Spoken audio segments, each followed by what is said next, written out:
The Canon EF 200mm f2 L IS USM is a large-aperture telephoto prime lens made for Canon's high-end L series, the wide telephoto primes for professionals' needs.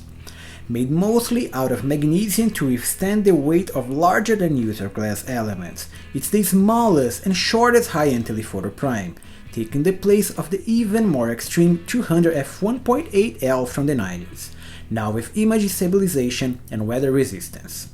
At 13 by 21 centimeters of 2.5 kilos of mostly metals and glass, the first and obvious thing we notice on the EF 200 f2 L USM is the size, a somewhat portable prime telephoto lens, the smallest on the L series. The lens barrel is all metal with a texturized finishing painted in white to reflect heat when used outdoors, and the manual focusing ring sits in the middle, supporting full-time operation. The internal autofocus is fast and silent, incredibly precise, here tested with both the APS-C EOS 60D and the full-frame 5D Mark II, and a feat of engineering. It's incredible to imagine these larger-than-life optical pieces moving this fast to photograph action. Also, this model sports advanced features like a distance limiter and a preset memory, activated by a spring-loaded metal ring that are used accordingly to the photographer's need.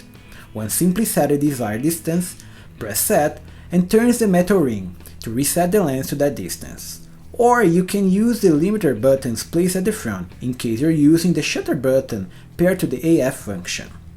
Inside, Canon also provides it with its first 5 stops image stabilizer to compensate for the camera's movement, nearly mandatory at this longer focal length.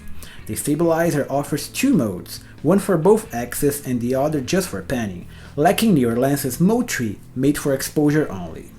Finally, as it can accept filters at the front, given the over 10 cm first glass element, it uses Canon's standard drop-in 52mm filters at the rear that goes inside the lens mount near the non-removable tripod collar, and it's actually standard even on other brands.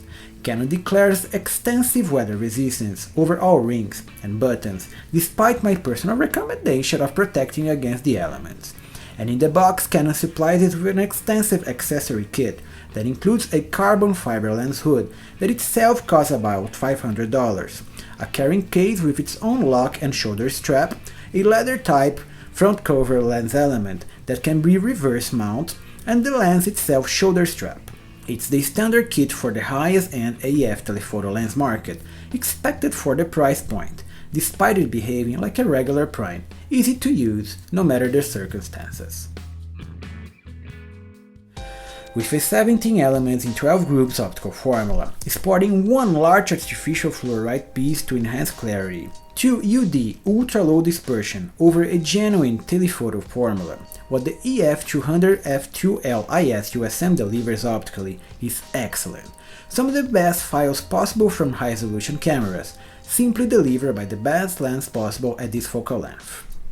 Yes, I could find some issues with the corner resolution wide open on the super megapixel 5DS, and some vignetting issues when shooting landscape, things I just won't tell you on this review. But what strikes us the most is simply the lack of post-processing needed to achieve perfect levels of contrast, colors, details, and exposure that are all perfect straight from the camera. Stopping down to f2.8 corrects for most of the vignetting and enhances the corner resolution, and the short depth of field start to flatten up by f11, where the limits of diffraction settles on the 5D Mark II 21 megapixel imagers, perfect for landscapes. Here tested at California and at the Atacama Desert, I got flawless files of mountains, wildlife, and details unseen by the naked eye, with images that are barely post-processed to these levels of saturation and contrast. Also, various chromatic aberrations are well controlled, and even the flaring and geometry renderings are perfect, as expected from a telephoto formula. Finally, the autofocus qualities are top-notch from a longer lens, visible on nearly all shots, paired to the circular 8-blade aperture. While it's not the most pleasing as seen on better double gauge standard glasses, I personally prefer Canon's own 85 f1.2L lens for autofocus shots. This 200 f2 can easily isolate your subject to drive the viewer's attention to a single part of the shot. So overall, it's expected performance from a high-end telephoto that doesn't really need much recommendation. Yes, Canon has various 200mm options at a single stop less on its Zoom or even L series primes, but none offer this level of performance at the same f2.8 aperture. The prime will re-stop down, delivering the best quality at the focal length. So these looking for the best, they really don't need to look any further. Just add this awesome lens to your kit and nice shooting.